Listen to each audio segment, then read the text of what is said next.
Assalamualaikum warahmatullahi wabarakatuh. Sahabat sekalian, bertemu kembali dengan saya, Dr. Yan.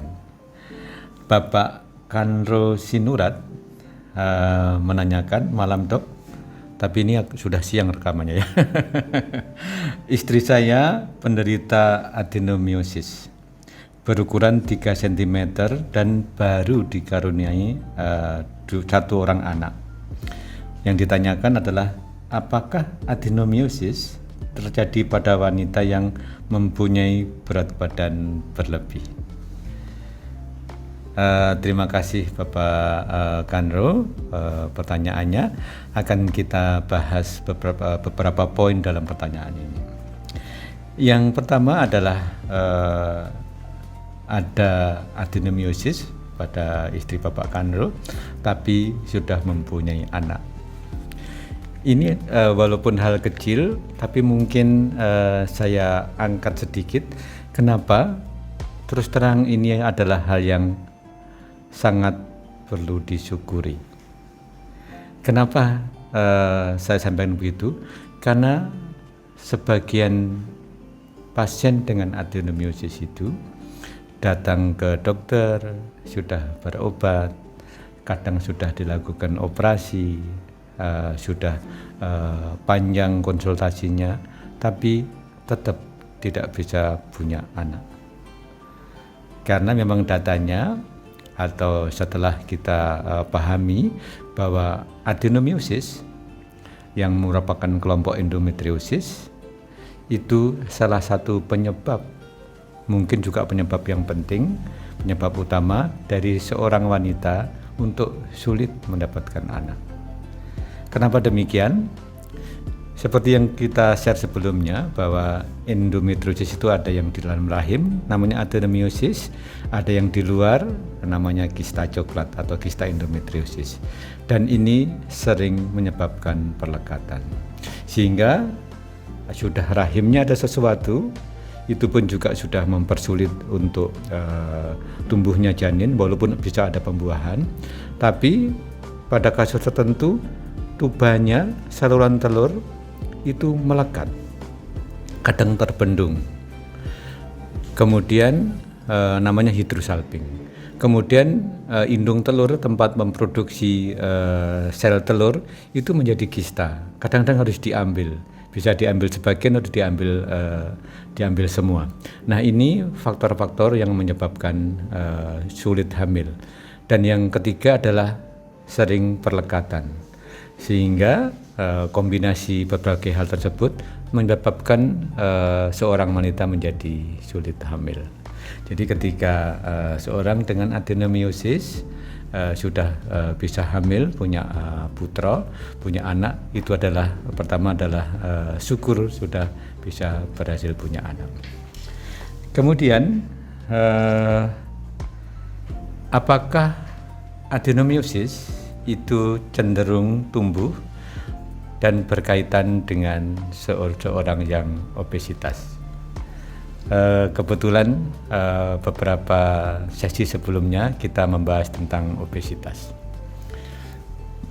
Obesitas atau kelebihan berat badan.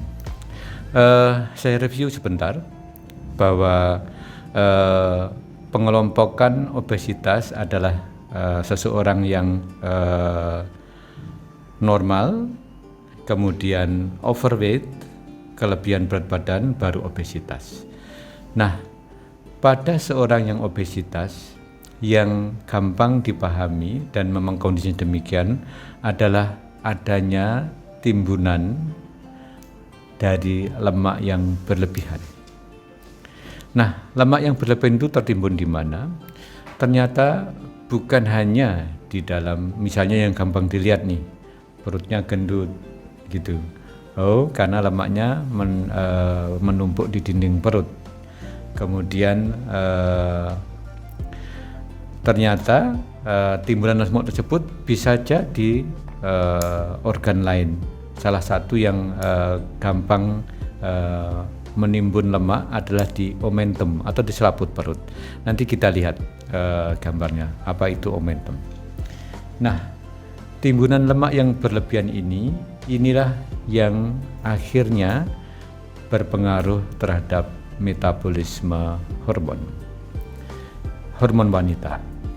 Seperti yang sudah kita bahas bahwa hormon wanita yang penting adalah progesteron dan estrogen. Nah, lemak ini berkaitan yang hormon estrogen. Tumbuhnya adenomiosis atau dia terjadi regresi, mengecil dan sebagainya sangat tergantung dengan hormon tersebut. Contohnya begini, pada adenomiosis yang kecil yang tidak banyak menimbulkan keluhan, maka seorang dokter akan menyampaikan ibu nanti ketika ibu terjadi menopause, di mana sudah tidak ada sumber hormon termasuk estrogen, maka diharapkan nyerinya berkurang, bahkan adenomiosis tidak tumbuh, bahkan bisa mengecil sedikit. Seperti itu. Ini contoh bahwa memang terpengaruh, ada kaitan antara hormon dengan adenomiosis. Nah, pada orang yang obesitas, timbunan lemak yang berlebihan tersebut bisa dikonversi sebagai bahan baku untuk memproduksi estrogen, sehingga jumlah estrogennya menjadi berlebih. Nah, ketika jumlah estrogennya berlebih, maka rangsangan terhadap tumbuhnya adenomiosis tersebut lebih tinggi, sehingga benar bahwa pada seorang yang obesitas cenderung bisa tumbuh atau endometriosisnya atau adenomyosisnya berkembang. Itu penjelasan pertama. Penjelasan yang kedua, ini penting tapi agak detail sedikit, maaf. Pada seorang yang obesitas sering disertai dengan gangguan menstruasi. Nah, gangguan menstruasi pada seorang wanita itu mencerminkan gangguan keseimbangan hormon. Gangguan keseimbangan tersebut terjadi karena pada seorang yang obesitas sering siklusnya tersebut siklus anovulator.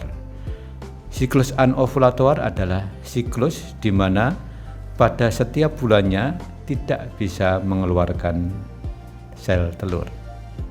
Jadi gampangannya di ovarium tersebut folikel, jadi awalnya itu dari kecil membesar, akhirnya matang, pecah, keluar sel telurnya. Ini tidak. Nah, sehingga folikel yang nanti ketika tumbuh dan pecah mengeluarkan sel tersebut tertahan pada posisi yang setengah matang. Kalau mangga mungkin disebut kemampu itu ya. Dan ini sering disebut PCO, polycystic ovary. Jadi pada pasien seperti ini kerugiannya pertama dia menjadi tidak subur juga karena tidak keluar sel telurnya. Yang kedua, produksi estrogennya berlebihan. Jadi sudah terlihat bahwa mekanisme seseorang yang overweight atau obesitas kenapa membantu atau mempunyai risiko tumbuhnya endometriosis adalah pertama karena timbunan lemak yang besar, yang banyak. Yang kedua adalah karena mengganggu keseimbangan hormonal, khususnya meningkatkan kadar estrogen. Sehingga secara keseluruhan memang betul ada kaitan antara obesitas pada seorang wanita dengan risiko tumbuhnya atau lebih cepat berkembangnya penyakit adenomiosis. Demikian, moga share ini bermanfaat dan silahkan mengajukan pertanyaan ulang atau memberikan komentar. Akan kita bahas pada sesi selanjutnya pada ASMI Tanya Dr. Yan. Demikian sahabat, take care, stay healthy, see you tomorrow. Mari dukung channel ini dengan memberikan like, share, comment, and subscribe.